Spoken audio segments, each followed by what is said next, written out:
Hollywood Bollywood లో మీరు షార్లెస్ శోభరా సినిమాలు కూడా హీరోగా పెట్టి తీశారు కదా. ఏ సినిమాలైనా డుషు అన్నా లాస్ట్ కి హీరో గెలుస్తాడు కానీ ఒక సందేశం ఉంటది. దీంట్లో ఇచ్చిన సందేశం ఏముందంటే ఏదైనా కానీ ఒక స్మగ్లరు తన శక్తి యుక్తితోటి ఏదైనా చేయొచ్చు అంటే అనేది చూపించండు. అది చూపించడానికి వీల్లేదు. ఆ సినిమాను సెన్సార్లనే కట్ చేయాల్సినటువంటి సినిమా, కొన్ని సన్నివేశాలు ఉంటాయి అవి తొలగించాల్సినటువంటి సినిమా. దాంట్లోనే మొట్టమొదలే ప్రభుత్వం ఇక్కడ రాంగ్ స్టెప్ వేసిందని నేను చెప్తున్నా. నేను రేవంత్ రెడ్డి ప్రభుత్వం అయినా అక్కడనే రాంగ్ స్టెప్ వేసిందని చెప్తున్నా. సెన్సార్ బోర్డులో కట్ చేయకపోగా వాళ్లకు గొప్ప అవకాశాలు ఇవ్వడం, ఇష్టం వచ్చిన రీతిలో టికెట్ రేట్ పెంచుకోవడం, అర్ధరాత్రి సినిమాలు చూసే అవకాశం ఇవ్వడం, బెనిఫిట్ షోలని, బ్లాక్ టికెట్లు నిరోధించడానికి బ్లాక్ టికెట్లు నిరోధించడానికంటే ప్రతి సినిమాలో బ్లాక్ టికెట్లు అమ్మేవాళ్ళు అప్పుడు ఉంటారు, ఇప్పుడు ఉంటారు, ఎప్పుడు ఉంటారు. దాన్ని కట్టుదిట్టం అంటే దానికి ఒక పద్ధతి ఉంటుంది. కానీ బెనిఫిట్ షోలు ఇచ్చి అర్ధరాత్రి సినిమాలు చూపిస్తే బ్లాక్ టికెట్లు నిరోధించడానికి ఎట్లా అంటావు? దానికి తగ్గ ప్రభుత్వం కూడా ఇప్పుడు మామూలుగా 1, 2, 3 రోజులు ఒత్తిడితోటి సినిమాలు చూడాలని అనుకుంటారు.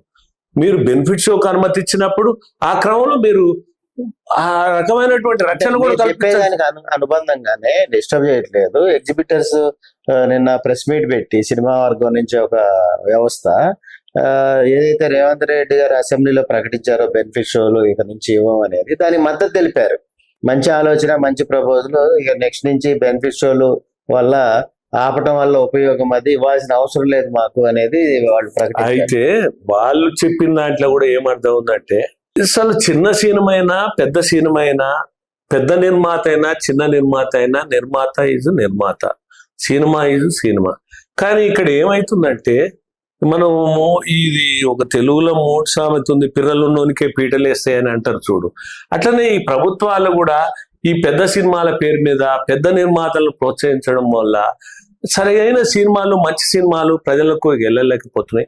ఇంతెందుకండి అసలు సినిమా టాకీసులు అందుబాటులో లేవు. ఇప్పుడు ఆధిపత్యం కాదు, ఈ సినిమా ప్రపంచంలో గుత్తాధిపత్యం ఉంది. కొన్ని వర్గాలకు, కొంతమంది వ్యక్తులకే ఈ సినిమాలు పరిమితమై ఉంటున్నాయి.